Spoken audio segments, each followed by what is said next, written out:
আপনারা দেখছেন বার্তা এক নজর। জন্মাষ্টমী উপলক্ষে সুন্দর করে সাজিয়ে তোলা হয়েছে শিলিগুড়ি ইস্কন মন্দির। আজ জন্মাষ্টমী, ভগবান শ্রীকৃষ্ণের জন্মদিন।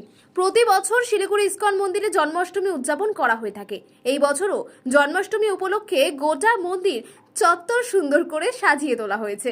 সকাল থেকেই ভক্তদের আগমন উল্লেখযোগ্য। প্রসঙ্গত, সারা বছর শিলিগুড়ির ইস্কন মন্দিরে দূর দূরান্ত থেকে প্রচুর ভক্ত সমাবেশ হয়। তবে জন্মাষ্টমী, রথযাত্রা সহ বিশেষ দিনগুলিতে যেন ভক্তদের আগমন আরও বেড়ে যায়। সকাল থেকেই শুরু হয়েছে কীর্তন।